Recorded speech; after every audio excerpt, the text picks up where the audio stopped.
4వ వచనాన్ని మూలవాక్యంగా మనం చదువుకుందాం.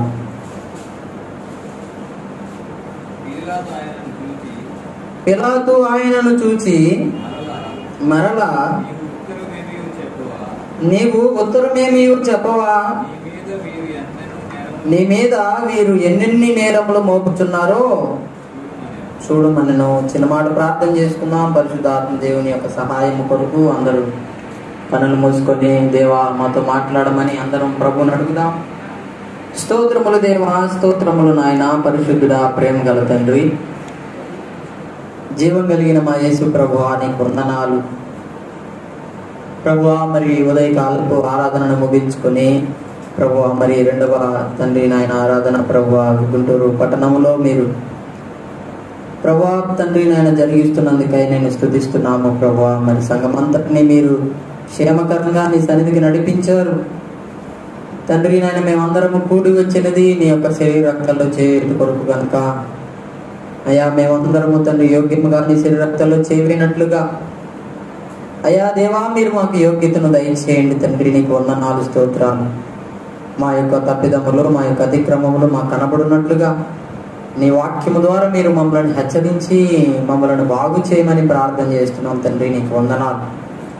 నీ వాక్యము మమ్మల్ని మార్చగలదు. నీ వాక్యమునకు తండ్రి మార్చే శక్తి ఉన్నది నాయన. నీ వాక్యము జీవితాలను మారుస్తుంది. నీ వాక్యము తండ్రి నాయన మమ్మల్ని వెలిగిస్తున్నది కనుక నీ వాక్యము కొరకు ఎదురు చూస్తున్నాం. మీరు సహాయం చేయండి. వచ్చిన నాతో మాతో అందరితో మీరు మాట్లాడండి ప్రభువా. నీకు వందనాలు. నీ ఆత్మ సహాయం సమృద్ధిగా అనుగ్రహించండి. నీ పక్షము నిలబడుతున్న నీ దాసుని దేవా మీరు అభిషేకించుకోండి తండ్రి నాయన. నీ చక్కని మాటను నీ పరిశుద్ధమైన వాక్కును నీ దాసుని నోట నుంచి మీరు పలికించమని ప్రార్థన చేస్తున్నాం. వచ్చిన ప్రతి ఒక్కరు కూడా చక్కగా నీ వాక్యమును వినడానికి వినే చెవిని అర్థం చేసుకున్నటువంటి మనస్సును ప్రతి ఒక్కరికి మీరు దయచేసి ప్రతి ఒక్కరిలో నీ ఆత్మకార్యమును మీరు జరిగించి నీ నామానికి మహిమను తెచ్చుకోమని ప్రార్థన చేస్తూ అడ్డగించాలని చూస్తున్న చీకటి దురాత్మ దేవ శక్తులను అన్నిటినీ నజరేయుడు యేసుక్రీస్తు నామములో బంధించి గద్దించి పాతాళములను విసిరి కొడుతున్నాము తండ్రి. నీకు స్తోత్రం.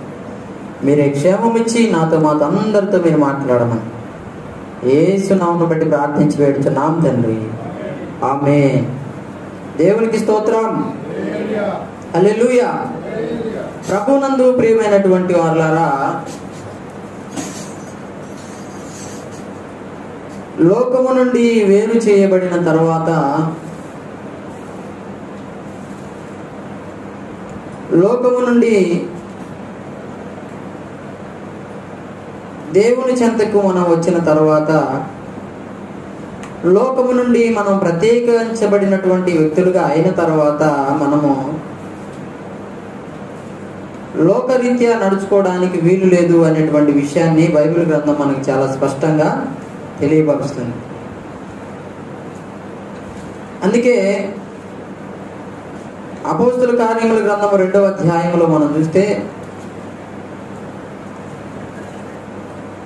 అపోస్తలుడైనటువంటి పేతురు సువార్త ప్రకటించినప్పుడు వాక్యమును అంగీకరించి హృదయంలో పొడవబడిన వారి రక్షణ పొందుటకు మేమేం చేయాలని చెప్పినప్పుడు అపోస్తల కార్యముల గ్రంథము 2వ అధ్యాయం 40వ వచనం మనం ఒకసారి చదువుదాం. అక్కడ ఇలా రాయబడి ఉంది,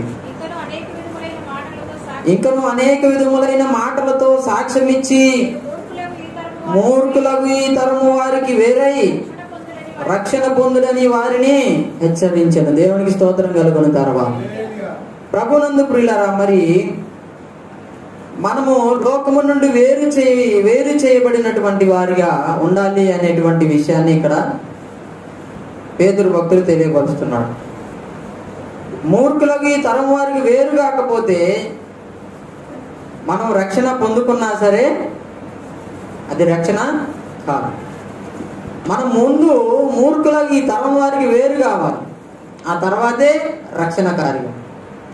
మూర్ఖులకు తరం వారికి వేరవకుండా లేకపోతే ఈ తరానికి లేకపోతే ఇప్పుడున్నటువంటి జనరేషన్కి తగినట్లుగా మనం నడుచుకుంటూ ఇప్పుడు ఎలాగైతే లోకం ఉంటుందో లోక రీత్యా మనం నడుచుకుంటూ ఉంటే మనం రక్షణ పొందడానికి వీలు లేదు. రక్షణ పొందాలంటే మొట్టమొదటి పని ఏంటి? వేరు కావాలి. దేవునికి స్తోత్రం కలుగును గాక. ఈ రక్షణ పొందినటువంటి వ్యక్తులు వేరైపోయారు. ఇప్పుడు యేసునందు విశ్వాసం ఉంచి జన్మ కర్మ పాపములు యేసు రక్తం చేత కడిగి వేసుకున్నటువంటి వారు, బాప్తిస్మము ద్వారా రక్షణలోనికి వచ్చినటువంటి వారు ఏమయ్యారు? ఇప్పుడు లోకము నుండి వేరయ్యారు. అంటే ఇప్పుడు లోకానికి చెందిన వారు కాదు. లోకములో ఉన్నటువంటి అలవాటులు కానీ, లోకములో ఉన్నటువంటి క్రియలు కానీ, లోకములో ఉన్నటువంటి పనులు కానీ చేయడానికి ఇంకా వీలు లేదు. ఎందుకంటే మనం లోకానికి చెందిన వారు కాదు కాబట్టి. లోకములో ఉన్నప్పుడు లోకరీత్యా నడుచుకున్నాం, కానీ రక్షణ పొందడానికి ముందు లోకానికి మనం వేరైపోయాం కాబట్టి ఇప్పుడు లోకానికి మనకి సంబంధం తెగిపోయింది. దేవునికి స్తోత్రం కలుగును గాక. కనుక లోకానికి వేరైపోయినటువంటి వారు కొన్ని చెయ్యకూడనటువంటి కార్యములు ఉన్నాయి. కొన్ని చెయ్యకూడని, ఆ చేయకూడని కార్యములు మనం చేయకుండా ఉన్నప్పుడే మనం లోకానికి వేరైపోయినటువంటి వారిగా బ్రతకగలుగుతాం. లేదనుకోండి, మనం లోకానికి వేరైపోయి బాప్తిసం తీసుకున్నా మళ్ళా లోకం చేసినట్టు చేస్తా ఉంటే ఎక్కడికి వెళ్ళిపోతాం? మరలా లోకంలో కలిసిపోతాం. లోకరీత్యా నడుచుకుంటాం, లోకపు అలవాట్లకి అలవాటు పడిపోతాం, లోకపు అలవాట్లలోనే ఉండడానికి ఇష్టపడతాం. ఎందుకు? అలవాటు అయిపోతుంది కాబట్టి లోకరీత్యా నడవడానికి వీలు లేదు. యేసు ప్రభు కూడా ఈ భూమి మీదకి దిగి వచ్చినప్పుడు ఈ భూమి మీద 33.5 సంవత్సరాలు ఆయన జీవించాడు. ఈ 33.5 సంవత్సరాల జీవితంలో యేసు ప్రభు ఎప్పుడు కూడా లోకంతో కలిసినట్టు మనం చూడం. యేసు ప్రభు లోకంతో కలిసి లోకరీత్యా నడుచుకోవడం ఎక్కడైనా మనకు బైబిల్ గ్రంథంలో కనపడుతుందా? కనపడదు. ఒకవేళ అదే జరిగితే ఆయన పరిశుద్ధుడు అనే మాటకు అనర్హుడైపోతాడు. లోకములో ఈ భూమి మీద బ్రతుకుతున్నాడు కానీ లోకరీత్యా నడుచుకోలేదు. లోకులు నేర్చుకున్నటువంటి జ్ఞానముతో యేసు ప్రభు నడవలేదు. యేసు ప్రభు ఒక ప్రత్యేకమైనటువంటి జీవనాన్ని కలిగి ఉన్నాడు కనుకనే బైబిల్ ఇలాగ మాట్లాడుతుంది, ఆయన పాపులలో చేరక ప్రత్యేకముగా ఉన్నవాడు. దేవునికి స్తోత్రం కలుగును గాక. పాపులలో చేరలేదు. పాపులలో చేరకుండా ప్రత్యేకమైనటువంటి జీవితాన్ని యేసు ప్రభు కలిగి ఉన్నాడు కాబట్టి లోకం ఆయనని ద్వేషించింది. లోకం యేసు ప్రభుని ఎందుకు ద్వేషించింది? లోకంతో కలిసి బ్రతికినందుకు కాదు, లోకంతో కలవనందుకే ద్వేషించింది. లోకరీత్యా నడుచుకున్నందుకే ద్వేషించింది. లోకంలో అప్పుడు జ్ఞానులు, పరిసయ్యులు, సద్దుకయ్యులు చాలా మంది ఉన్నారు. ఒక తత్వ జ్ఞానం కలిగిన వారు ఉన్నారు, లోక జ్ఞానం కలిగిన వారు ఉన్నారు. వారి జ్ఞానానికి అతీతమైనటువంటి జీవనాన్ని యేసు ప్రభు జీవించాడు. వాళ్ళ జ్ఞానం రీత్యా, వాళ్ళ యొక్క అలవాట్ల రీత్యా, వాళ్ళ యొక్క ఆచార పద్ధతులు, నియమాల్లో యేసు ప్రభు నడవలేదు. అందుకే యేసు ప్రభు మీద నిష్కారణమైనటువంటి ద్వేషములు పెంచేసుకున్నారు. అందుకే యేసు ప్రభు మీద నిష్కారణంగా నేరములు మోపడానికి పూనుకున్నారు. యేసు ప్రభువుని సిలువకు అప్పగించడానికి న్యాయమైన కారణం ఏమైనా ఉందా? ఒక్క కారణం కూడా లేదు. యేసు ప్రభువుని సిలువ వేయడానికి వాళ్ళ దగ్గర ఏమైనా కారణాలు అంటే ఏ కారణం లేదు. మరి ఎందుకు సిలువకు అప్పగించాలి అంటే మేము నడుచుకున్నట్టు నడవడం లేదు, మేము చెప్పినట్టుగా నడవడం లేదు. అంతకంటే ముందు మేము ధర్మశాస్త్ర ప్రావీణ్యులు, లేకపోతే మాకు చాలా జ్ఞానం ఉందనే ఒక గర్వం వాళ్ళ హృదయంలో ఉంది. వారు ఏం మాట్లాడినా దానికి కౌంటర్ సమాధానం యేసు ప్రభు దగ్గర నుండి వస్తూ ఉంది. ఈ సమాధానం ఎప్పుడైతే యేసు ప్రభు ఇస్తా ఉన్నాడో, ఎప్పుడైతే యేసు ప్రభు వాళ్ళ జ్ఞానమునకు మించినటువంటి జ్ఞానము దేవుని యొక్క ఒక మాట అంటాడు, నా తండ్రి యొక్క నేను వేటిని చూచితినో, వేటిని వింటినో వాటినే నేను చేయుచున్నాను, మాట్లాడుతున్నాను అంటాడు యేసు ప్రభు. దేవునికి స్తోత్రం కలుగును గాక. ఆయన నేర్చుకున్నది అది పరసంబంధమైనటువంటి జ్ఞానం, దానితో ఆయన మాట్లాడుతుంటే వీళ్ళేమో మాకు ధర్మశాస్త్రం తెలుసు, అబ్రహాము మాకు తండ్రి, లేకపోతే మాకు మోసే ధర్మశాస్త్రం ఇచ్చాడు, మేము మోసే ధర్మశాస్త్రాన్ని అనుసరించి నడుస్తాం, ఇవన్నీ మాట్లాడుతూ ఉంటే ఈయనేమంటున్నాడు, మీరు నిజంగా మోసే ధర్మశాస్త్రం ఎరిగితే నేనెవరో తెలుసుకుంటారు మీరు అంటున్నాడు. వాళ్ళకి ఎక్కడ ఏ కోశాన్ని కూడా వాళ్ళ యొక్క జ్ఞానంలో, లేకపోతే వాళ్ళ యొక్క ఆచరణలో, వాళ్ళ యొక్క ఆచారంలో యేసు ప్రభు వారు నడిచినట్లుగా అస్సలు కనపడదు. కాబట్టి ఏం చేశారు? యేసు ప్రభుని సిలువకు అప్పగించే ముందు ఏం చేశారు? మనం చదువుకున్నటువంటి మూలవాక్యం ఒకసారి చదువుదాం. ఏం చేస్తున్నారట? నీ మీద వీరు ఎన్నెన్ని నేరములు మోపుచున్నారో చూడుమనెను అన్నాడు. ఏం చేశారు? సిలువకు అప్పగించే ముందుగా ఆయన మీద నేరాలు మోపారు. నేరములు మోపడం అనేది అది దుష్టుని లక్షణం. నేరాలు మోపేది దుష్టుని లక్షణం. నేరాలు ఎందుకు మోపుతున్నారు? ఆయన ఉండడం ఇష్టం లేదు వాళ్ళతో, ఆయనకి ఏదో ఒక శిక్ష విధించాలి. సరే, ఏ శిక్ష విధిద్దామని అంటే ఆయన్ని సిలువ వేసి చంపేయండి అని వాళ్ళే చాయిస్ఫుల్గా కోరుకొని మరి చంపేశారు. అవునా కదా? పిలాతు ముందు నిలబెట్టారు, నేరారోపణ చేశారు. ఒక నేరం కూడా నిరూపణ కాలేదు. ఆయనలో ఏ నేరమునాలో కనబడడం లేదని పిలాతు కూడా సాక్ష్యం ఇచ్చాడు. ఆయనలో ఏ నేరం నాకు కనపడలేదని పిలాతు సాక్ష్యం ఇవ్వలేదా? ఇచ్చాడు సాక్ష్యం. ఇచ్చినా సరే ఏం చేశారు? కేకలు వేసారు అనమాట. యేసు ప్రభువుని సిలువేసి చంపేయండి, వాణ్ణి సిలువ వేసి చంపేయండి చంపేయండి చంపేయండి కేకలు వేసి ఏం చేశారంటే అధికారి అయినటువంటి పిలాతు మీద ఒక బలమైనటువంటి ఒత్తిడిని తీసుకొచ్చి పెట్టారనమాట. అంటే ఇంక వేరే ఆప్షన్ లేకుండా చేశారు. చంపుతావా లేకపోతే నిన్ను కూడా చంపుతావా అన్నట్టుంది వాళ్ళ ప్రవర్తన అక్కడ. నువ్వు ఆయన సిలువకు అప్పగిస్తావా? నువ్వు ఇవ్వాల్సిన తీర్పు ఏంటి? అర్జెంటుగా సిలువ వేసి చంపేయమని. అది కాదని ఒక నెల రోజులు జైల్లో పెట్టి మళ్ళీ బయటికి పంపించానంటే ఆయన మళ్ళీ వస్తాడు, మళ్ళీ మా ఆచారాలను, మా పద్ధతులను, మా విధి విధానాలు అన్నిటిని ఖండిస్తూ ఉంటాడు. యేసుప్రభు ఎన్నిసార్లు తిట్టలేదు? సర్ప సంతానమా అన్నాడు, సున్నము కొట్టిన సమాధులారా అన్నాడు. ఇక మళ్ళీ ఒక నెల రోజులు అదేదంటే ఒక సంవత్సరం చెరసాల్లో వేసి మళ్ళీ బయటికి నువ్వు వదిలే పనులు చేసావు అనుకో, మళ్ళీ ఆయన మాకు యుద్ధం జరుగుతుంది. ఈ బాధ అంతా వద్దు, ఆయన సిలువేసి చంపి. సరే, చంపాలంటే ఏమన్నా కారణం చూపించండి రాయ్యా అంటే ఒక కారణం లేదా? ఏ కారణం లేదు. కానీ నేరాలు మోపుతున్నారు. ఒక్క నేరాలు కూడా రుజువు లేదు. నేరములు మోపేటువంటి తత్వం ఏదైతే ఉందో, నేరములు మోపే అలవాటు ఏదైతే ఉందో అది దైవ సంబంధమైనది, దేవునికి చెందినటువంటిది కాదు. అది ఎవరి సంబంధమైనది? అది దుష్ట సంబంధమైనది. ఆది కాండంలో ఆదాము హవ్వలు ఆ పండు తినక ముందు వాళ్ళిద్దరు ఒకరి మీద ఒకరు ఎప్పుడైనా సాడీలు చెప్పుకోవడం విన్నామా మనం? చూసే ఎప్పుడైనా మనకు వాక్యంలో ఎక్కడన్నా మీ బైబిల్ గ్రంథంలో ఏమన్నా ఉంది? అది లేదు. ఇద్దరు హాయిగా ఉన్నారు. సాయంత్రం పూట చల్లకాలంలో ఆయన రావడం, దేవుడు రావడం, వాళ్ళతో కొంత ముచ్చటించడం, కొంత సహవాసం చేశారు. అంతా బాగానే ఉంది. ఎప్పుడైతే దేవుడు తినొద్దన్న పండును తిన్నదో ఈ హవ్వ, వెంటనే ఏం జరిగింది? నేరము మోపడం ప్రారంభమైంది. ఈయన కూడా తిన్నాడుగా ఆదాము కూడా పండు తినిన తర్వాత ఆదాము ఏమంటున్నాడు? ఆదామా నువ్వు ఎక్కడున్నావంటే, నీ స్వరం విన్నప్పుడు నేను పొదల చాటున ఉన్నాను అన్నాడు. అరే, నువ్వు పొదల చాట్లు ఎందుకున్నావు బాబు అని అడిగితే నేను దిగంబరినై ఉన్నాను అన్నాడు. సరే, అసలు నువ్వు దిగంబరిగా ఉన్నావు అన్న సంగతి నీకెట్లా తెలుసు అంటే, పండు తిన్నాను కాబట్టి అర్థమైపోయింది. అసలు పండు ఎందుకు తిన్నావు? తినొద్దని చెప్పాను కదా అంటే, నీవు నాతో కూడా నుండుటకు ఇచ్చిన ఆ స్త్రీయే అని అన్నాడు. దాన్ని ఏమంటారు చెప్పండి? ఏమంటారు? కొంచెం గట్టిగా చెప్పండి. దేవుని స్తోత్రం, హల్లెలూయా. దాన్ని ఏమంటారు? నేరము మోపడం. అంతకుముందు ఎప్పుడు కంప్లైంట్స్ లేవు ఇద్దరికి. ఇద్దరు ఒకరి మీద ఒకరు చాటీలు చెప్పుకోలేదు. చక్కని సుఖజీవనాన్ని జీవిస్తున్నారు.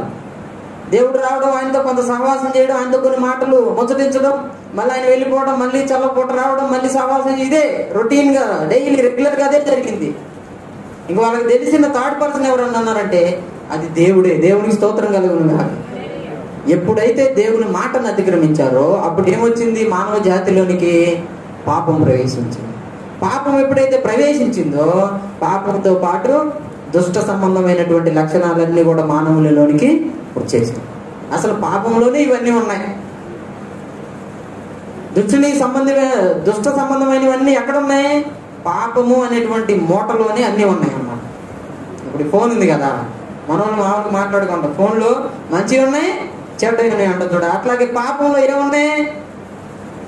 అన్ని సైతానియే ఉన్నాయి. ఈ సైతాన్ని మరి ఎప్పుడు ఎక్స్పోజ్ అయితే ఎప్పుడు బయటకు వస్తాయి అంటే, దేవుని మాట వచ్చినప్పుడు దానిని కవర్ చేసుకోవడానికి ఈ సైతాన్ తెలుగు అంతా వాడతారనమాట మనుషులు. అసలు ఎందుకు చేసావు బాబు ఆ పని అంటే, నువ్వు ఇచ్చిన ఆ స్త్రీయే అని నేరం మోపాడు. ఎవరి మీద? హవ్వ మీద నేరం మోపాడు. ఈ నేరము మోపేటువంటి లక్షణము సైతాను కూడా కలిగి ఉన్నాడు. చూడండి ఒకసారి, మనము చాలాసార్లు చదువుకున్నాం అది జకర్యా ప్రవచన గ్రంథం 3వ అధ్యాయంలో కదా. యెహోషువ మలిన వస్త్రము కలిగిన వాడై నిలబడినప్పుడు అక్కడ వాడు ఏమై ఉన్నాడట? చదవండి ఒకసారి ఆ మాట చదువుదాం. దేవునికి స్తోత్రం. యెహోషువ మలిన వస్త్రములు ధరించుకున్న వాడై యెహోవా సముఖమందు నిలవబడి ఉండగా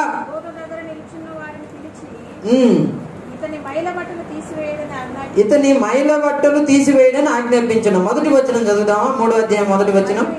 మరియు యెహోవా దూత ఎదుట ప్రధాన యాజకుడు అయిన యెహోషువ నిలబడుటయు, సాతాను ఏమై నిలబడ్డాడు? ఫిర్యాదుదారుడిగా నిలబడ్డాడు అన్నమాట. ఈ ఫిర్యాదులు చేసేది, నేరాలు మోపేది ఒక వ్యక్తి మీద. కొన్ని మనం కంప్లైంట్ చేస్తాం కదా, ఇవన్నీ ఎవరి మూలకాలయ్యి? సాతాను మూలకాలయ్యి. వాడు ఫిర్యాదు అయి నిలబడ్డాడట. ఎందుకు? వాస్తవమా కాదా అంటే వాస్తవమే, కానీ వాడి లక్షణం వాడు స్వాభావికంగానే అదే అంటాడు. మీరు మీ స్వాభావికమైనటువంటి దాన్ని బట్టే మీరు అబద్ధం ఆడుతున్నారని యోహాను సువార్త 8వ అధ్యాయంలో అంటాడు. దేవునికి స్తోత్రం కలుగును గాక. ఒకసారి చదువుతాం ఆ మాట కూడా. మీరు మీ తండ్రి యొక్క అపవాది సంబంధులు, వాడు ఆది నుండి అబద్ధికుడు. వాడు అబద్ధం ఆడినప్పుడు ఏంటట? వాడి స్వభావమును అనుసరించి అబద్ధం ఆడును అన్నాడు. అంతేనా? చదవండి ఒకసారి 8వ అధ్యాయము 44వ వచనం. మీరు మీ తండ్రి యొక్క అపవాది సంబంధులు, మీ తండ్రి దురాశలు నెరవేర్చుకోరుచున్నారు. ఆది నుండి వాడు నరహంతకుడై ఉండి సత్యమందు నిలిచిన వాడు కాడు, వాని యందు సత్యమే లేదు.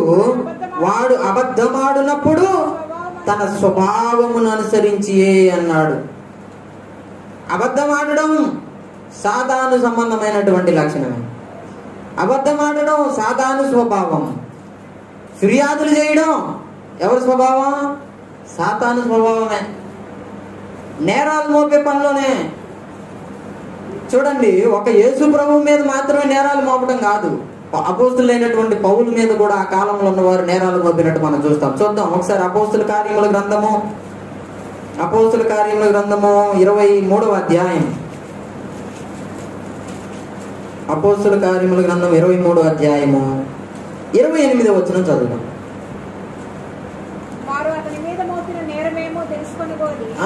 వారు అతని మీద ఏం చేశారట? నేరము మోపారు. తెలుసుకొనగోరి నేను వారిని మహాసభ యొద్దకు అతన్ని తీసుకొని వచ్చి తిని, వారు తమ ధర్మశాస్త్ర వాదములను గూర్చి అతని మీద నేరము మోపిరే గాని మరణమునకైనను బంధకములకైనను తగిన నేరము అతని యందేమీ. దేవునికి స్తోత్రం కలుగును గాక. హల్లెలూయా. యేసు ప్రభు మీద నేరాలు మోపే వాళ్ళు ఉన్నారు, అలాగే అపోస్తలుడైనటువంటి పౌలు మీద కూడా నేరాలు మోపేవారు. ఈ నేరాలు మోపేటువంటిది ఈ లక్షణం, ఈ స్వభావ లక్షణం ఏదైతే ఉందో ఇది ఇప్పుడు ఇలా ఈనాడు సంఘాలలో కూడా వచ్చి పడింది. ఎక్కడ వచ్చి పడింది?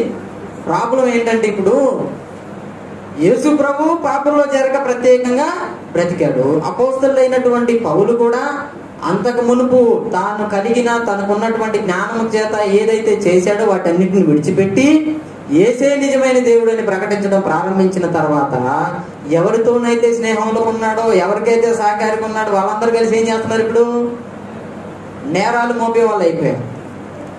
వీళ్ళు ఒక ప్రత్యేకమైనటువంటి జీవితాన్ని కలిగి ఉన్నందుకు, లోకంతో కలవనందుకు వీళ్ళ మీద నేరారోపణలు చేశారు. మరి సంఘంలో సాటి సహోదరుల మీద, సంఘంలో యేసు క్రీస్తు రక్తం చేత కడగబడిన నీలాగే యేసు క్రీస్తు యొక్క రక్తంలో కడగబడి దేవుని యొక్క దేహంలో చేర్చబడినటువంటి వ్యక్తుల మీద ఫిర్యాదులు. నువ్వేమన్నా ఆ వ్యక్తికి వేరైనటువంటి జీవితం, లేకపోతే అతి పరిశుద్ధమైనటువంటి వ్యక్తిగా బతుకుతున్నావా అంటే అది కాదు. కొన్ని ఆ మాట మీరు ఈ నేరం మోపేటువంటి వ్యక్తి దగ్గరికి వెళ్ళిపోయి నువ్వేమన్నా అతి పరిశుద్ధుడివా లేకపోతే అతి పరిశుద్ధురాలువా అంటే అవును అని చెప్పే ధైర్యం ఉందా? ఎవరికి లేదు.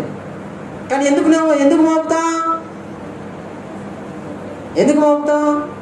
మనం చెప్పింది వినలేదనో, లేకపోతే మనకు నచ్చినట్టు వాళ్ళు లేరనో, లేకపోతే ఇంకోటి ఏదో కారణం చేత ప్రియులారా మనము మన తోటి సహోదరుల మీద కొన్నిసార్లు నేరాలు మోపుతాం. అయితే నా మాట మీకు బాగా అర్థం చేసుకోండి నేను చెప్పేది. ఈ నేరము మోపేది మనం వెళ్ళిపోయి ఏదో ఓ పాస్టర్ గారికి కంప్లైంట్ చేయడమో, లేకపోతే పాస్టర్ గారికి కంప్లైంట్ చేయడమో, అంటే వాళ్ళే కదా మనం నడిపించేది. కాబట్టి పాస్టర్ గారికి చెప్తే సమస్య తీరిపోద్దని పాస్టర్ గారికి చెప్పడమో, లేకపోతే ఇంకొకటి చెప్పడం, ఇవన్నీ చెప్తే మళ్ళీ ఈ పాస్టర్ గారు నా గురించి ఏమనుకుంటాడు అని చెప్పి మనం తెలివి ఏం చేస్తాం తెలుసా? మనం ఏవైతే ఒక వ్యక్తికి చెప్పాలనుకుంటామో ఆ వ్యక్తికి చెప్పకుండా వేరే వ్యక్తికి చెప్తే మళ్ళీ ఒకవేళ నా మీద బ్యాడ్ ఇంప్రెషన్ వస్తుందేమో అనే ఫీలింగ్తో కొన్నిసార్లు మనం ఏం చేస్తామంటే తెలియకుండానే కావాలనే ప్రార్థనలు ఎత్తిపట్టి ప్రార్థన చేస్తాం.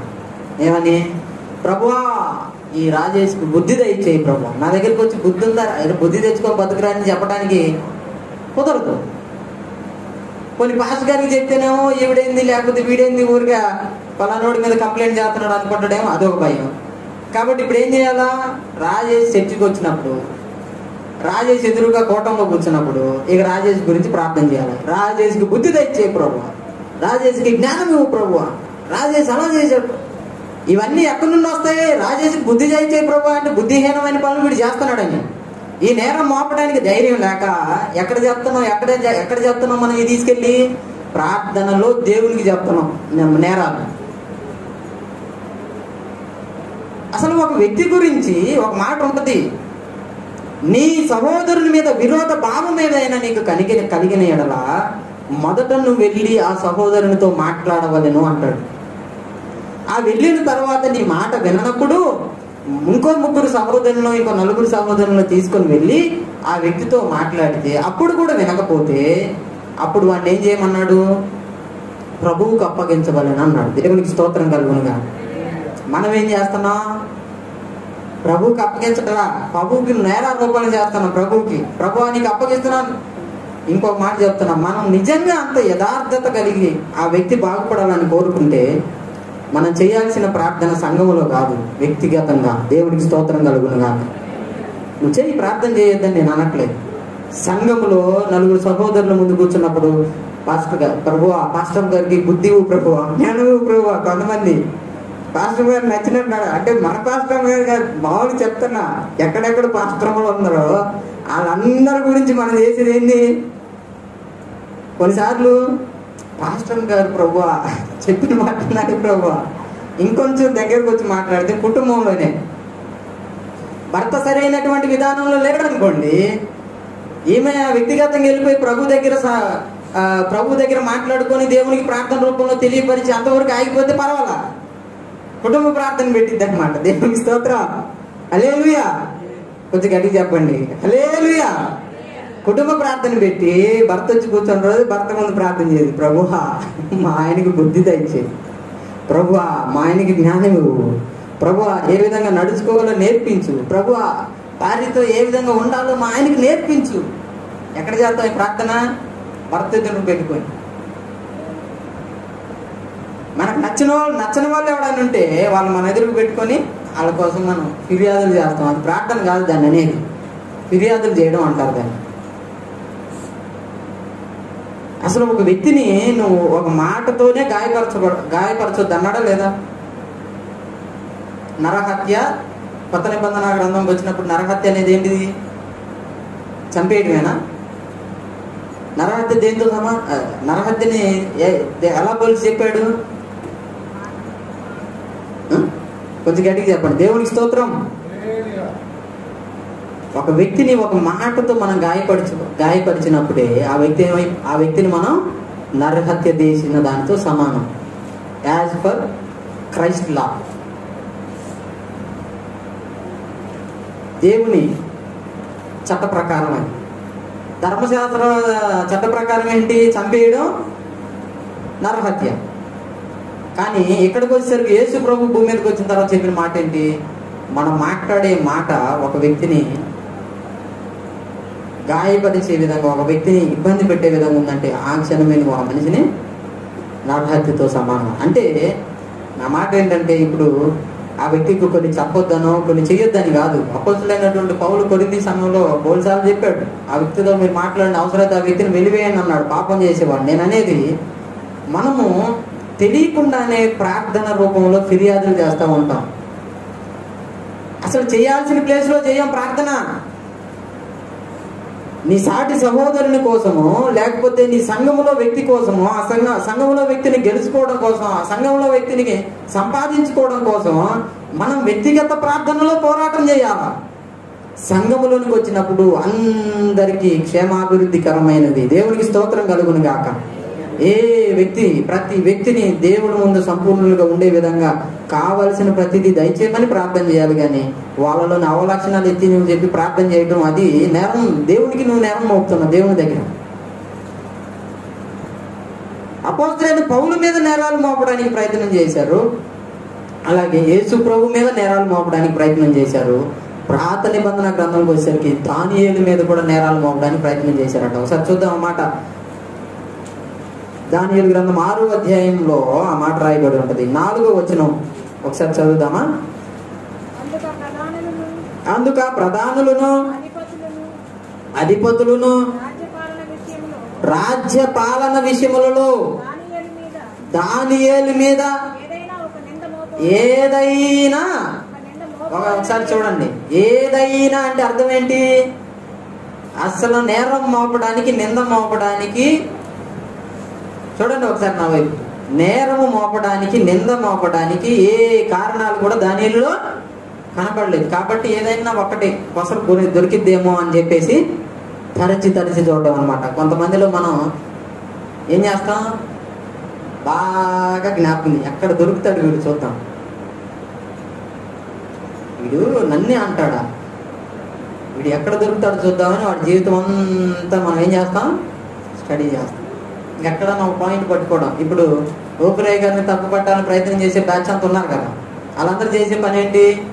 అయ్యగారి పాత వీడియోలు ఉంటాయి చూడండి, ఆ సందర్భానికి ఆ సమయానికి అవసరమైన కొన్ని మాటలు ప్రభు, అప్పుడున్న పరిస్థితులు వేరు, అప్పుడున్న సిచ్యువేషన్ వేరు, అక్కడ ప్రభు ప్రవక్తను వాడుకొని మాట్లాడించిన మాటలు ఉంటాయి కదా, వాటిని ఏరి ఏరి ఏరి తీసుకొచ్చి ఆ కట్టు ఈ కట్టు ఈ కట్టు ఆ కట్టు అని చేసి అదొక సెకండ్ ఇదొక సెకండ్ అదొక నిమిషం ఇదొక నిమిషం తీసుకొచ్చి పెట్టి ఇదిగో చూడండి ఏనేమో నా ప్రవక్త అంట, ఈయన నమ్మే వాళ్ళందరేమో గుడ్డోళ్ళు, బ్లైండ్గా నమ్మేస్తారు, చూడు ఎలా మాట్లాడుతున్నారని అయ్యగారి మీద నేరారోపణలు మోపడం. దానియేలు మీద కూడా అంతే, ఏదైనా ఒక నింద మోపాలి. ఏంది అంత కుతూహలం? ఏమైనా కిరీటం తీసుకున్నాడు దానియేలు? దానియేలు ఎవరి కిరీటమైనా దోచుకున్నాడా, లేకపోతే ఎవరిదైనా సొమ్ము తీసుకున్నాడా, లేకపోతే ఎక్కడైనా దొంగిలించాడా, లేకపోతే ఎవరినైనా గాయపరిచాడా? ఎవరికి హాని చేశాడు? ఎవరికి ఏ హాని చేయలేదు కదా. అయినా సరే ఏదైనా ఒకటి పట్టుకోవాలని ఎందుకు ప్రయత్నం? సాతాను సంబంధమైనటువంటిది. సాతాను కూడా అంతే. యేసు ప్రభులో కూడా వాడు అవసరమైతే ఏదో ఒకటి పట్టుకోవాలని ప్రయత్నం చేస్తాడు. అంత చెత్త చేద్దాం అనమాట వాడు సైతాన్ గాడు. మనం చూడాల్సినవి ఏంటి? దైవిక లక్షణాలు ఏమున్నాయి నాలో, నేను నేర్చుకోవాల్సినవి ఏమున్నాయి, వాటిని తీసుకో. నెగిటివ్ అసలు మనకెందుకు అవసరమా? ఏరికోరి కంప్లైంట్ చేయడం అవసరమా? నేరాలు మోపడం అవసరమా? కొన్ని మోపడం వల్ల మనకేమన్నా లాభం వస్తుందా అంటే దానివల్ల మనమే ప్రశాంతంగా ఉన్నాం. ఇంకో మాట చెప్తాను, అందుకే అయ్యగారు పాట రాశాడు, ఇతరంబులని నేను పరికించు వేళ ప్రతిసారి హృదయం క్షతమాయ స్వామి, ఇతరంబులను నేను పరికించు వేళ ప్రతిసారి హృదయం క్షతమాయ స్వామి. ఎంత చక్కగా రాశాడు చూడండి. ఇతరంబులను నేను పరికించు అంటే ఇతరులు నేను చూసినప్పుడు ఏమైపోయాడట హృదయం అంతా? చెప్పరేంటండి, మీకు తెలియలేదా లేకపోతే నాకు అర్థం కాలేదు నేను పాడింది? ఇతరములను పరికించి అంటే పరీక్షించి చూసినప్పుడు ఏమైపోయింది హృదయం అంతా? శతమాయ స్వామి అని. ఇతరులు లోపాలు పట్టుకుంటూ నువ్వు కూడా ప్రశాంతతను కోల్పోతావు. ఇతరులు నేరాలు లేకపోతే ఇతరులకు ఉన్నటువంటి ఆ డిస్పోజిషన్స్ వాటి మీద మనం దృష్టి పెడితే మనకున్న ప్రశాంతతను కూడా కోల్పోతాం. నిజంగా మనం కూడా ప్రశాంతంగా బ్రతకలేం, మనకు కూడా ప్రార్థన కూడా నడవదు సరిగా. కళ్ళు మూసుకున్న ప్రతిసారి వాడి కోసమే చేయాలనిపించింది. ఇక ప్రపంచంలో వాడప్పుడే ఉన్నట్టు. నా మాట అర్థమైందా?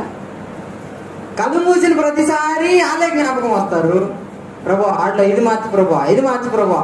ఇప్పుడు నేనున్నాను, నా భార్య నా చెప్పిన మాట లేదనుకోండి, నేను ఆవిడ మీద ఎక్కువ దృష్టి పెడితే ఏం జరుగుతుంది? నా ప్రార్థన కూడా భార్య చుట్టే తిరిగింది.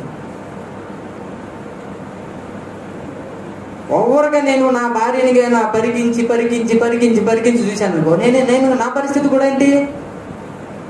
ఇప్పుడు మీకు బోధ చేస్తున్న నేను కూడా అవసరమైతే ఆ పాయింట్ చుట్టూ తిరిగే అవకాశం ఉందా లేదా? అక్కడే తిరుగుతాం. మీ ప్రపంచంలో ఏ సమస్య లేదా? సంఘంలో ఏ సమస్య లేదా? క్రీస్తు దేహానికి ఎటువంటి సమస్యలు లేవా? అభిషక్త దైవజనులకు ఎటువంటి సమస్యలు లేవా? దైవజనుల కోసం ప్రార్థన చేయడానికి ఏ అంశాలు లేవా? మనకి సంఘక్షేమం కోసం ప్రార్థన చేయడానికి ఎటువంటి అంశాలు దొరకట్లేదా అంటే ఏమి లేవు. ఎందుకు లేవు? ఆల్రెడీ ఫిల్ అయి ఉన్నాం. మన చుట్టూ ఇదే ఒకడెవడో సినిమా పడవడా నీ చుట్టూనే తిరుగుతున్నదని రాశాడు. అట్లా మన అన్ని ఎడు చుట్టూ ఎవరి చుట్టూ తిరుగుతున్నాయి? ఎవడైతే లోపములు కలిగి ఉన్నాడో, ఎవడైతే నేరాలకు చాలా దగ్గరగా నేరాలు మోపడానికి అవకాశం కల్పించే విధంగా ఎవడి జీవితం అవుతుందో వాడి జీవితమే మన హృదయంలో నింపబడితే వాడి కోసం తప్ప మన ఎవరి కోసం మనం ప్రార్థన కూడా దానివల్ల ఏం జరుగుతుంది? ప్రార్థన స్తోత్రం స్తోత్రం స్తోత్రం స్తోత్రం కష్టపడిపోయి గంట అరగంట ప్రార్థన చేస్తాం. బయటకు వచ్చిన తర్వాత ప్రభువా అనుకున్న అంశాలన్నీ చేయలేకపోయానే. ఈ అనుభవం అందరికీ ఉంటుంది, నాకు తెలిసినంత వరకు. ఏ అనుభవం అంటే ఎన్నో ప్రార్థన చేయాలని ముందు అనుకుంటాం. వెళ్ళిపోయి ప్రార్థనలో కూర్చున్న తర్వాత ఒక ప్రార్థన చేస్తాం. ఇక బయటకు వచ్చిన తర్వాత ఇవన్నీ గుర్తొస్తాయి. ఏది? ప్రార్థనలో వెళ్ళక ముందు మనం అనుకున్నాయన్ని, అరే రే ఈ ప్రార్థన అంశం మర్చిపోయాను ప్రార్థన చేయడం. ఈ అనుభవంలో ఒకసారి చేయొద్దండి. దేవునికి స్తోత్రం కలుగును కాక యథార్థంగా ఎత్తండి. లేదా ఎవరికి అనుభవం?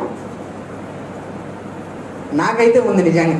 నేను ప్రార్థన చేసి చాలా చాలా విషయాలు ప్రభు సన్నిధిలో ఇది ఖచ్చితంగా ఈరోజు ప్రార్థన చేయాలని ఫిక్స్ అయిపోయి వెళ్ళిపోయి అది చేయకుండా బయటకు వచ్చి అరే చేయి మర్చిపోయానే అనుకున్న సందర్భాలు నాకు కూడా ఉన్నాయి.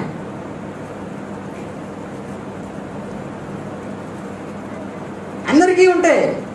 కానీ పిల్లరా, మనం వీడు వాడి స్వభావమును అనుసరించి నేరాలు మోపడం, వాడి స్వభావమును అనుసరించి అబద్ధాలు ఆడడం అనేది ఎవరి లక్షణమయ్యి? స్వభావ సిద్ధంగా సాతాను లక్షణాలు.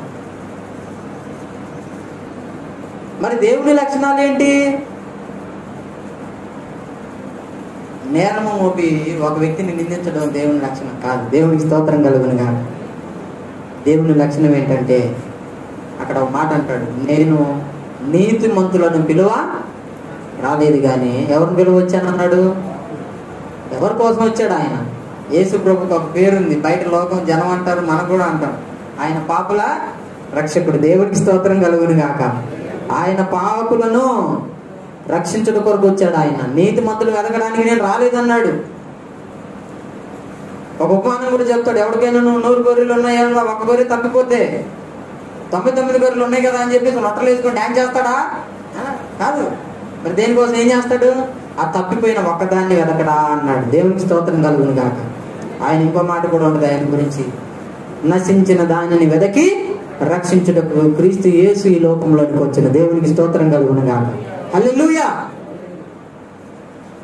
పాడైపోయిన వారిని బాగు చేయడం కోసం యేసు ప్రభు వచ్చాడు కానీ నిందించడం కోసం యేసు ప్రభు రాలేదు. నేరములు మోపడం కోసం రాలేదు ఆయన. సర్ప సంతానం అని ఎవరిని అన్నాడు? అందరిని అన్నాడా? ఎవడైతే వచ్చి ఎక్స్ట్రా మాట్లాడాడు యేసు ప్రభు దగ్గర వాళ్ళందరిని అన్నాడు, అరే సర్ప సంతానమా అన్నాడు. సున్నం కొట్టిన సమాధి వారు బుద్ధి తెచ్చుకుంటారు ఆయన. సర్ప సంతానము అని అన్నటువంటి ఆ దేవుని గురించి రాయబడిన ఇంకో మాట ఏంటి? దేవుడు లోకమును ఎంతో ప్రేమించండి. దేవునికి స్తోత్రం కలుగును గాక. ప్రేమ కలిగిన దేవుడు నేరారోపణలు చేయడానికి మన దగ్గరికి రాలేదు. ఆయన నేరములు మోపడానికి లోకానికి రాలేదు. అసలు మన పని అది కాదు. మనం నిజంగా క్రీస్తు యొక్క బీజమునిగైనా అక్షయ బీజం అనే మాట ఉంటుంది బైబిల్ గ్రంథంలో. ఆ అక్షయ బీజము చేత మనము ఆ అక్షయ బీజమును కలిగినటువంటి వారం అయితే మనం తెలియకుండానే ఎలా మారిపోతాం? తెలియకుండానే యేసు ప్రభువు లాగా అక్షయ బీజమునకు సంబంధించినటువంటి వ్యక్తుల్లాగా మారిపోతాం. దేవునికి స్తోత్రం కలుగును గాక. క్షయమైనటువంటి బీజము మన నుండి తొలగించబడింది. ఇప్పుడు అక్షయ బీజము చేత మనం జీవించబడతా ఉన్నాం. ఈ అక్షయ బీజమునకు సంబంధించిన ప్రతి లక్షణం తెలియకుండానే మన లోపల పనిచేస్తా ఉంటాం. కానీ దానికి వేరుగా కొన్నిసార్లు మన లోపల ఉన్నాడు కదా.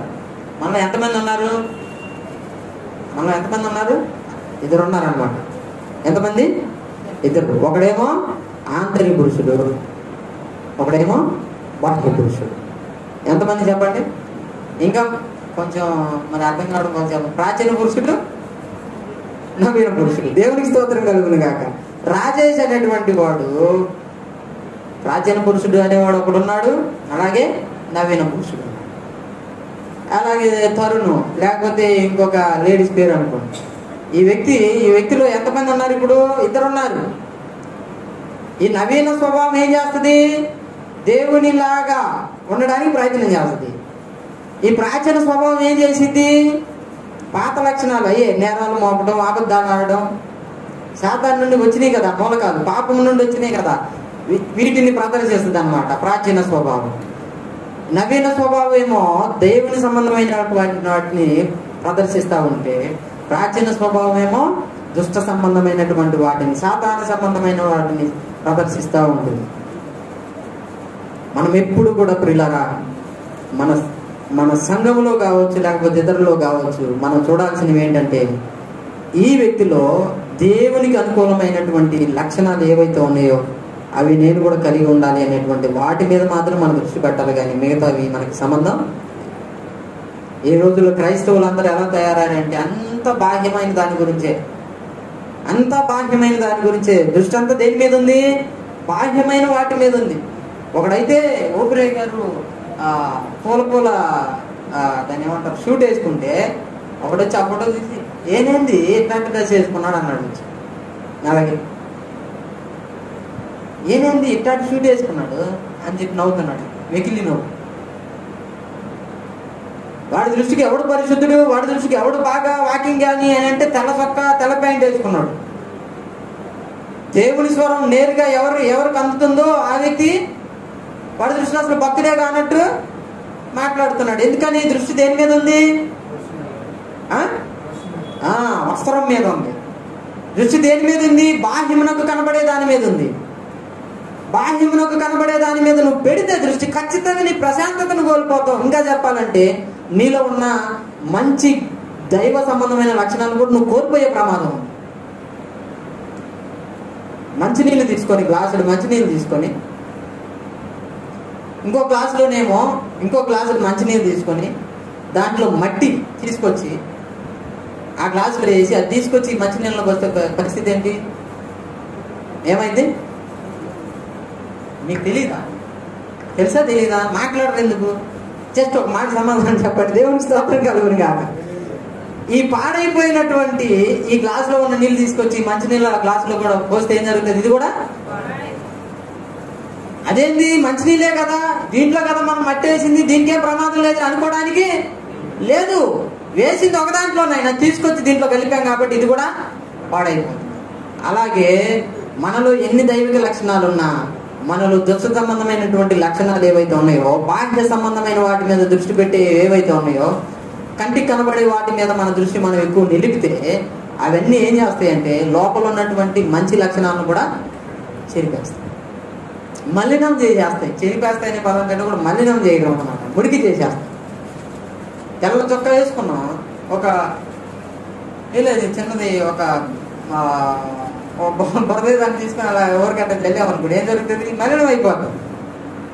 తన రియల్ కలర్ని కోల్పోతుంది. అది రియల్గా ఏ కలర్? అది తెలుపు. కానీ ఇది ఏం జరుగుతుంది? ఇది కొట్టడం వలన ఆ తెల్ల దాని మీద ఒక నల్ల మచ్చో లేకపోతే ఒక బురద మచ్చో ఏదో ఒకటి. అలాగే మనలో దైవికమైనటువంటివి, ఇంకా చెప్పాలంటే అసలు మనలో దైవికమైనటువంటి లక్షణాలు ఎప్పుడు వచ్చినాయి మన లోపలికి అని అంటే మనం క్రీస్తు యేసులోనికి బాప్తీసం పొందిన రోజే వచ్చేసినాయి. దేవునికి స్తోత్రం కలుగును గాక. హల్లెలూయా. వీటిని ఎక్కడికో వెళ్ళిపోయి కొనుక్కొచ్చుకోవాల్సిన అవసరం లేదు. మంచి లక్షణాలు లేదా దైవిక సంబంధమైనటువంటి లక్షణాలు, దేవుని లక్షణాలు, దేవుని యొక్క గుణాతిశయములు ఇవైతే ఏవైతే ఉన్నాయో అవన్నీ ఎక్కడికో మనం వెళ్ళిపోయి ఒక కేజీ అర కేజీ కొనుక్కొచ్చుకోవాల్సిన అవసరం లేదు. అవి ఎప్పుడు మనలోనికి వచ్చేసినాయి. ఎప్పుడు వచ్చినాయి? మనం బాప్తీసం తీసుకున్న తొలి దినంలోనే మనం ఎవరిలోనికి బాప్తీసం పొందాము? క్రీస్తులోనికి బాప్తీసం పొందాము. క్రీస్తులోనికి బాప్తీసం పొందిన రోజే క్రీస్తులో ఉన్నటువంటి స్వభావ లక్షణాలని మన లోపలికి వచ్చేసాయి. ఈ మంచి లక్షణాలను మలినము చేసేటువంటి ప్రయత్నం సైతాను గారు చేస్తాడనమాట. యేసు ప్రభు ప్యూర్గా భూమి మీదకి దిగి వచ్చాడు. బాప్తీసం తీసుకున్న తర్వాత 40 దినాలు ఉపవాసం ఉన్నాడు. తర్వాత శోధకుడి చేత శోధించబడ్డాడు. అక్కడ ఏం జరుగుతుంది? వాడు ఏం చేస్తున్నాడు? వచ్చి 40 దినాలు అంత ప్యూర్గా వచ్చాడు యేసు ప్రభు. వచ్చే మాట్లాడుతున్నాడు, మలినం చేసేటువంటి ప్రయత్నం చేస్తున్నాడు. ఏమని? నువ్వు నాకు నమస్కరిస్తే ఈ భూలోక రాజ్యములన్నీ నీకు ఇచ్చేస్తా రే అని యేసు ప్రభు సమాధానం ఇచ్చాడు. సరే, నువ్వే దేవుని కుమారుడు అయితే రాళ్ళను రొట్టెలుగా మార్చుకొని తినన్నాడు. అప్పుడు యేసు ప్రభు ఏమన్నాడు? మనుషుడు కొద్ది గట్టిగా చెప్పండి, అందరు కలిసి చెప్తా. మనుషుడు రొట్టె వలన కాదు కానీ దేవుని నోట నుండి వచ్చి ప్రతి మాట వలన జీవించును. దేవునికి స్తోత్రం కలుగును గాక. వాడు ఏదో ఒక విధంగా ఆయనను కూడా మలినం చేయాలని ప్రయత్నం చేశాడు.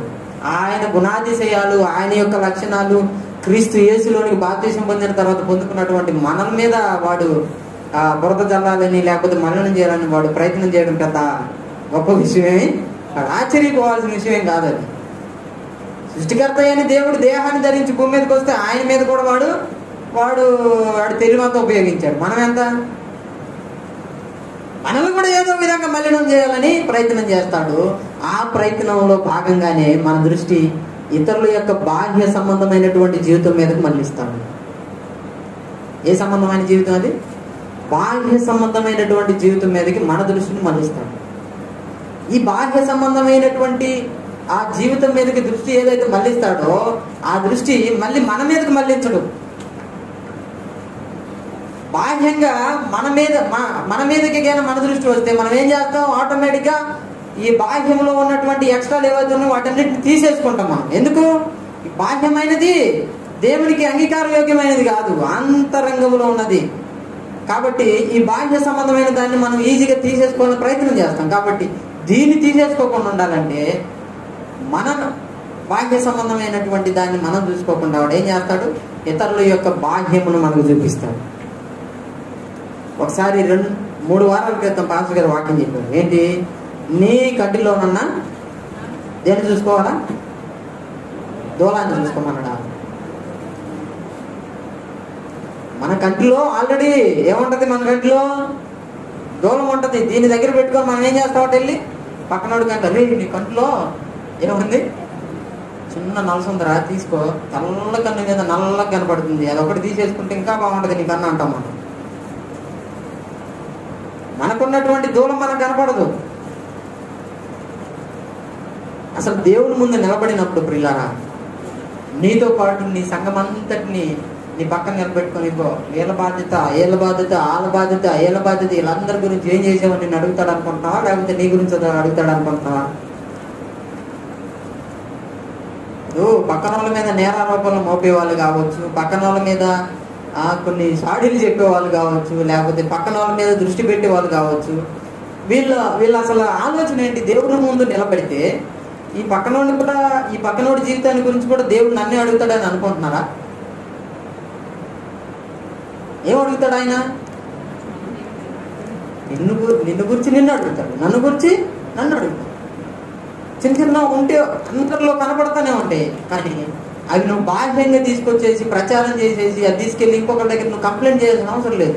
నీకు చేతనైతే, నీకు ధైర్యం ఉంటే కాసేపు ప్రార్థన చేసి యథార్థంగా వెళ్ళి, బ్రదర్ ఇదిగో ఈ విషయంలో నువ్వు బాగుంటే బాగుంది చెప్పు, ప్రాబ్లం లేదు. నీ మాట వినలేదు, నీకంటే కాస్త ఆధ్యాత్మికంగా ఎదిగినటువంటి కొంతమంది ఉంటారు సంఘంలో, వాళ్ళు కూడా మళ్ళీ లోపల ఏమి లేకుండా ఉండాలా. ఈ అందరు కలిసి వెళ్ళిపోయి, బ్రదర్ ఈ విషయంలో నువ్వు బాగుంటే సంఘం క్షేమంగా ఉంటుంది, లేకపోతే నీ వల్ల సంఘం చెడిపోయే ప్రమాదం ఉంది అని మళ్ళీ మాట్లాడు. అప్పటికి వెళ్ళలేదనుకో, ఇంటికి వచ్చేది నీ ప్రార్థన గదికి వెళ్ళు, వాళ్ళ కోసం విజ్ఞాపన చేయి. దేవునికి స్తోత్రం కలుగును గాక. హల్లెలూయా. ఇంటికి రా, ప్రార్థన గదిలో కూర్చో, వాళ్ళ కోసం కన్నీరుగా నీ బాధ ఎంత అయిందో అంత బాధ దేవుడికి చెప్పు. అయితే ఆ వ్యక్తిని దేవుడే నేరుగా వెళ్ళి దర్శించి బాగు చేయడం అన్న చేస్తాడు, లేదంటే ఆ వ్యక్తిని పూర్తిగా ఉన్నారా లేదా భ్రష్టులైన వాళ్ళు? దేవుడే భ్రష్ట మనసుకు కొంతమందిని అప్పగిస్తాడట. దేవుడే అప్పగిస్తాడు. షాకింగ్ న్యూస్ కావచ్చు మనకి. దేవుడే ఏం చేస్తాడు? భ్రష్ట మనసుకు అప్పగిస్తానన్నాడు ఆయన. సత్యమును అంగీకరించకపోతే వాడు ఏం చేస్తానన్నాడు? అని తీసుకెళ్లి అపవాది చేతిలో పెడతానన్నాడు. భ్రష్ట మనసుకు అప్పగించేస్తాడు. నీ విజ్ఞాపన చూస్తాడు దేవుడు, నీ కన్నీళ్లు చూస్తాడు, నీ యథార్థతను చూస్తాడు, నీ లోపల ఎంత ప్యూరిటీ ఉందో కూడా చూస్తాడు దేవుడు. నువ్వు ఇతరుల కోసం నువ్వు ప్రార్థన చేసేటప్పుడు ఆ వ్యక్తుల పట్ల నువ్వెంత ప్యూర్గా ఉన్నావు అనేది కూడా చూస్తాడు. అప్పుడే మన ప్రార్థన అంగీకరిస్తాడు. అప్పుడే మన ప్రార్థనకి విలువ ఉంటుంది. అప్పుడే మన ప్రార్థనకి జవాబుగా దేవుడు ఏం చేస్తాడు? అయితే ఆ వ్యక్తి వలన దేవుని సంఘానికి తప్పకుండా అవసరం ఉంది, నీడుంది అనుకుంటే ఆ వ్యక్తితో దేవుడు మాట్లాడి సరి చేస్తాడు. అతను ఏ ప్లేస్లో ఉండాలో ఆ ప్లేస్లో ఉండేటట్టుగా దేవుడు ఫిట్ చేస్తాడు. దేవునికి స్తోత్రం కలుగును గాక. లేదనుకోండి తీసుకెళ్ళి పక్కన యోహాను సువార్త 15వ అధ్యాయంలో ద్రాక్షవల్లిని నేను, తీగలు మీరు అని చెప్పేసి మాట్లాడుకుంటూ వచ్చి ఏమంటాడు? నాలో ఫలించని ప్రతి కొమ్మని ఏం చేస్తానన్నాడు? ప్రతి తీగని తీసి పారవేస్తానన్నాడు.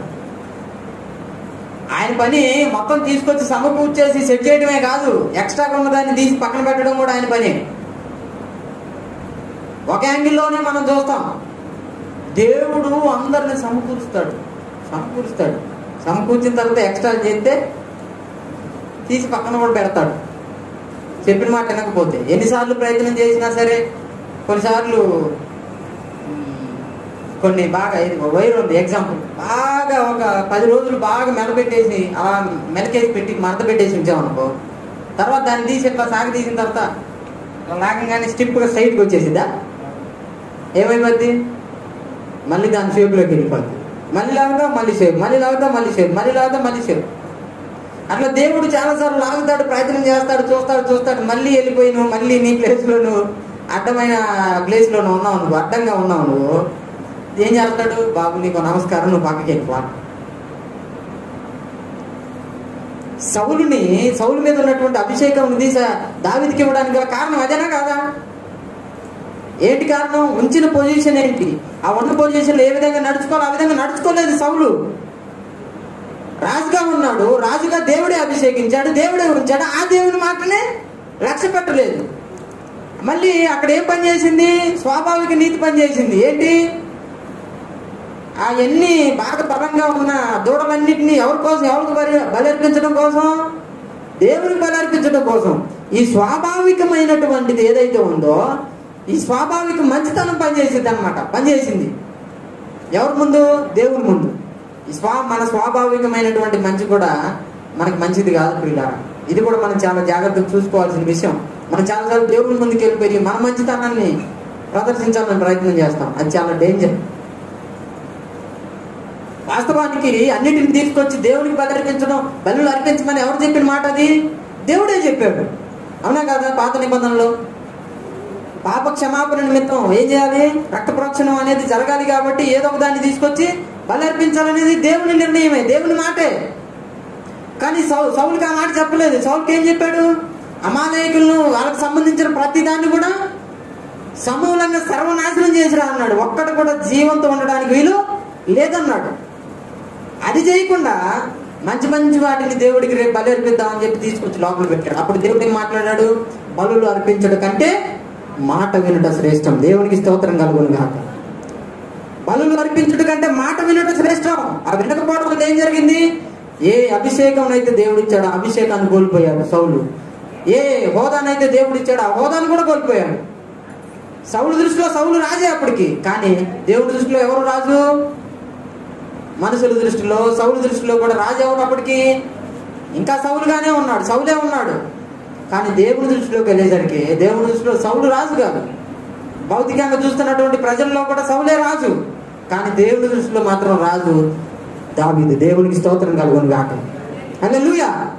మన స్వాభావిక మంచితనం కూడా మనల్ని చాలా దేవునికి అయిష్టమైనటువంటి వ్యక్తులుగా మార్చేస్తుంది. స్వాభావిక మంచితనం మన మంచితనం కాదు, దేవుని ముందు ప్రదర్శించాల్సింది మనం. దేవుడు ఏం చెప్పాడు అది చేయాలి. ఈ బాగాలేనటువంటి వ్యక్తిని దేవుడు తీసి మళ్ళీ బాగు చేస్తూ ఉంటే లేదు ప్రభా, ఇలా ఉంటే సంఘం సెట్ అవ్వదు, నేను ఇంతే ఉండాలి అని చెప్పి మనం స్వాభావికంగా మాట్లాడతాం. అఫ్కోర్స్ నీ దృష్టికి అది రైట్ కావచ్చు, కానీ దేవుని దృష్టికి నువ్వు అలా ఉంటే మంచిది కాదు. కొన్నిసార్లు కొంచెం కఠినంగా మనం వ్యవహరిస్తాం. కొంతమంది ఎందుకు వ్యవహరిస్తాం?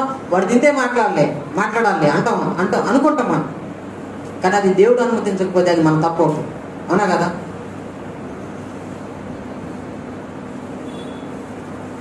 వాడికి ఎంతే ఉండాలి. ఎవరికైనా ఏదైనా దెబ్బ తగిలింది అనుకో, ఆడు బాగా పెక్కి మనిషి అనుకో, ఆడికి ఇంతే ఉండాలి వాడికి అంటాం లేదా మనం? అదే జరగాలి వాడికి. ఎందుకు జరగాలి? వాస్తవానికి వాడి మీద మనకి పెద్ద పగేం ఉండదు, కాకపోతే ఆ పెంకితనం పోతే బాగుండు అనే ఉద్దేశంతో అంతే జరగాలి అంటాం మనం. అది స్వాభావికంగా మనం అంటాం. కానీ వాడి పెంకితనంగా ఉండి ఉండి ఉండి ఉండి ఆ పెంకితనంలో దేవుడు వాడికి ఏదో నేర్పించే అవకాశం ఉంది. దాని తర్వాత వాడు ఇక మరి అన్నడు ఆ పెంకితనంలో ఉండేటువంటి అవకాశం ఉండదు. ఇప్పుడు దేవుడు పని చేసిన తర్వాత. ఈ దేవుడు పని చేయకముందే మనం వెళ్ళిపోయి దేవునికి చెప్తాం, ప్రభు ఈ పెంకితనం కూడా ఉన్నాడు, వీడి వల్ల అది నష్టం జరుగుతుంది, ఇది నష్టం జరుగుతుంది, అది బాగలేదు, ఇది బాగలేదు, అది బాగా చేయి. అది కూడా కుదరకపోతే మనం వెళ్తాం, అది కూడా కుదరకపోతే ఏదో ప్రయత్నం చేస్తాం. ఈ పెంకి అంతా పోవాలంటే ఏం చేయాలా? మనం కొట్టాలా, లేదా మనం కొట్టడం చేతకొచ్చి ఏదైనా దెబ్బ పడేటట్టు ప్రార్థన చేయాలి. ఆ మాట అర్థమైందా? దేవుడి స్తోత్రం చేద్దాం. హల్లెలూయా. కొన్నిసార్లు మనం మన సత్యాన్ని వ్యతిరేకించే వాళ్ళ కోసం మనం ప్రార్థన చేస్తాం, ప్రభువా వాళ్ళని మార్చు, అయితే మారారా ఓకే, మారకపోతే శిక్షించేయను, నువ్వు సరిచేయి అంటారు చూడు, అలాగనమాట. ఆ ప్రార్థన చేయొద్దని కాదు నేను అనేది, నా మాట మీకు అర్థం కావడం కోసం చెబుతున్నా. దీనిలాగే వీడు ఇలా ఉండటం వల్ల నష్టం జరుగుతుంది ప్రభు అంటాం, కానీ దేవుడేమో వాడు అంతే ఉండాలి, వాడు అలా ఉంటే నీలో ఇంకో పని చేస్తున్నాడు దేవుడు. అది బాగా గుర్తుపెట్టుకోవాలి. వాడు అలా ఉండడం నువ్వు సహించలేవు కదా, నువ్వు సహించలేవు. వాస్తవానికి నీ స్వాభావికంగా నువ్వు దాన్ని సహించలేని తత్వం నువ్వు కలిగి ఉన్నావు. కానీ వాడు అలా ఉండడం వల్ల నీకు కలిగేటువంటి లాభం ఏంటో తెలుసా?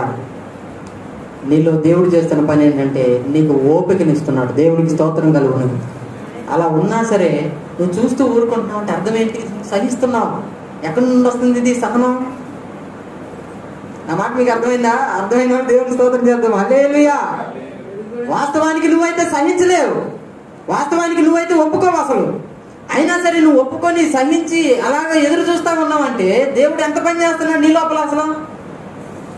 నేను చాలా సంతోషంగా చెప్తున్నమాట, ఎందుకంటే నేను కూడా ఈ పరిస్థితిని అనుభవిస్తున్నా.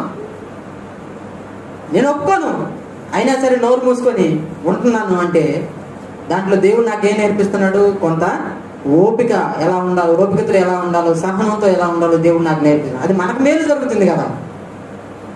ఆ వ్యక్తిలో ఉంటే ఉండొచ్చు, కానీ ఒకనాటికి ఆ వ్యక్తి కూడా ఇలాంటి పరిస్థితి ఎదుర్కొని వాడి తాత ఇంకొకటి ఉన్నాడు కనపడతాడు, వాడికి ఆయన చూస్తాడు, ఆయన చూసి చూసి చూసి చూసి చూసి ఏమన్నా ఆయన సైడ్ని కొట్టాడు, ఆయన కూడా నేర్చుకుంటాడు విధేయత, ఓపిక, సహనం. దేవునికి స్తోత్రం కలుగును గాక.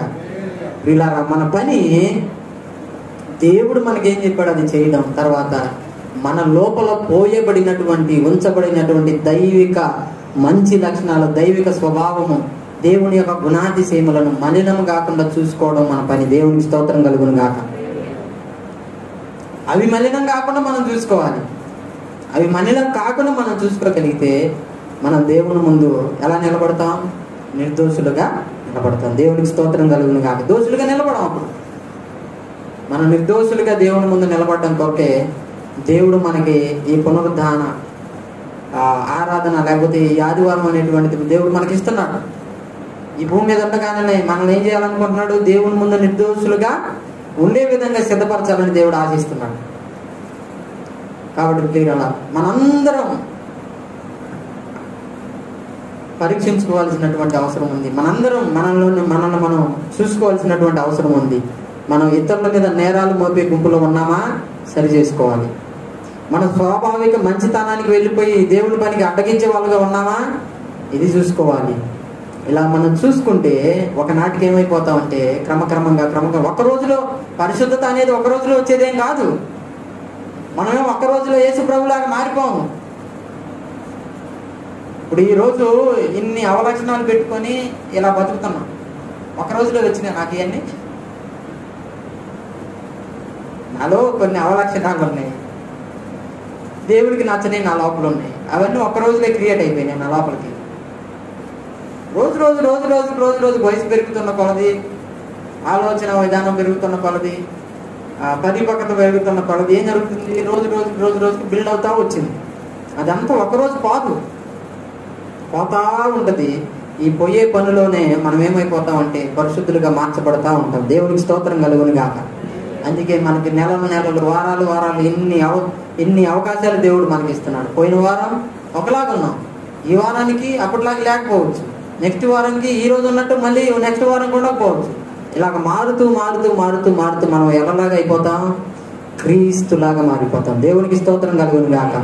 క్రీస్తులాగా మారడం కోసమే ఈ ఒక్క మాట చెప్పేసి ముగించేస్తా. క్రీస్తులాగా మారడం కోసమే క్రీస్తు ఏమయ్యాడంటే బాప్తిస్మము ద్వారా మనలోనికి వచ్చాడు ఆయన. దేవునికి స్తోత్రం కలుగును గాక. ఆయన పని చేయడం కోసం వచ్చాడు మన లోపలికి. ఇంకా ఆయన పని ఏంటి? ఆయనలాగా మార్చుకోవడమే ఆయన పని. మనల్ని ఆయన పని మనకు ఉద్యోగం ఇవ్వడము, ఆయన పని మనకి డబ్బులు ఇవ్వడము, ఆయన పని మనకి మంచి ఇల్లు ఇవ్వడము, ఆయన పని మనల్ని మంచి సీఎం చేయడము, లేకపోతే ఆయన పని ఆఫీసులో మంచి గొప్ప పొజిషన్ ఉంచడం కాదు. ఆయన పని ఏంటంటే ఆయనలాగా మనల్ని మార్చడమే ఆయన పని. దేవునికి స్తోత్రం. సంఘము అనేటువంటిది ఎవరిలాగా మారిపోవాలి? క్రీస్తులాగా, క్రీస్తునకు కలిగిన సంపూర్ణమైనటువంటి స్వారూప్యం గలవారు మాకు అవ్వడం కోసం మాత్రమే. కనుక ప్రియులారా, మన దృష్టి అంతా దేని మీద ఉంచాలి? ఇప్పుడు మీరు ఒక మాట చేస్తే నేను ముగించేస్తాను, మాట్లాడదాం. మన దృష్టి దేని మీద ఉంచాలా? దేవుని మీద ఉంచాలా? దేవుడు చెప్పిన పని మీదే ఉంచాలి. దేవునికి స్తోత్రం కలుగును గాక. అది కాకుండా ఇంకా మరి ఏది మనం చేసినా సరే దానివల్ల మనం నష్టపోతాం, దానివల్ల మనం గాయపరచబడతాం, దానివల్ల మనం ప్రశాంతతను కోల్పోతాం, దానివలన ఇక మనలో ఉన్నటువంటి దైవ సంబంధమైనటువంటి మంచి లక్షణాలను కూడా మనం మలినం చేసుకుంటాం. కనుక ప్రియులారా, ఒకసారి అందరము ప్రభు పాదాలు పట్టుకొని మనల్ని మనం పరీక్ష చేసుకుందాం. దేవుడే మనందరి పరిస్థితులను దేవుడు మనకి కనపరిచి మనం ఏ స్థితిలో ఉన్నామో మనందరికీ కనపరచును గాక. ఆమేన్. అందరు కళ్ళు మూసుకున్నట్లయితే చిన్న కొద్దిసేపు ఎవరికి వారు స్వపరిచ చేసుకున్నాం. అందరు కళ్ళు మూసుకొని ప్రభువా అని చెప్పి ప్రభు వైపు మన కళ్ళు దృష్టి నిలుపుదాం. హల్లెలూయా, హల్లెలూయా, హల్లెలూయా, హల్లెలూయా, హల్లెలూయా.